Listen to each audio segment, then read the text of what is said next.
आधार card रे थिबा date of birth को एबे आउ जन्म प्रमाण तारीख रूप में ग्रहण करा जिवो नाही। तेबे कर्मचारी प्रोविडेंट पांठी संगठन बा ईपीएफओ एपरी घोषणा करिछि।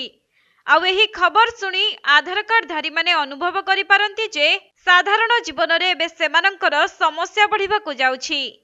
हेले प्रकृत रे लोकमानंक लाभ पई ही एही निष्पत्ति निया जाइछि, जहाँकि डॉक्यूमेंटेशन समय रे कोनोसी भूल किंबा द्वंद्व न हेबा पई ईपीएफओ एक सर्कुलर जारी करिछि एवं यूआईडीएआई अर्थात unique identification authority of India स्पष्ट करिछि जे आधार कार्ड एक स्वतंत्र परिचय प्रमाण भावरे कार्य करे एवं आधार अधिनियम 2016 अनुଯାयी जन्म तारीखर प्रमाण भावरे एहा योग्य नुहे।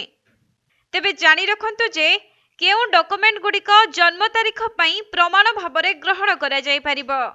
प्रथमतः बर्थ एवं डेथ सर्टिफिकेट, विद्यालय किंबा शिक्षा संबंधी कोनोसी प्रमाणपत्र, केंद्र बा राज्य सरकारी संगठनर सेवा रेकर्ड उपरे आधारित करी तैयारी होइथिबा प्रमाणपत्र, पासपोर्ट और सरकारी विभाग द्वारा जारी करा जायथिबा अन्य निर्भरयोग्य दलिल गुड़िक, एथि सहित डाक्तरी परीक्षा परे सिविल जज द्वारा दिया जायथिबा मेडिकल सर्टिफिकेट एवं एक दक्ष अदालत द्वारा प्रमाणित होइथिबा सर्टिफिकेट रे थिबा डेट ऑफ बर्थ को योग्य जन्म तारीख प्रमाण भावरे ग्रहण करा जाय पारे।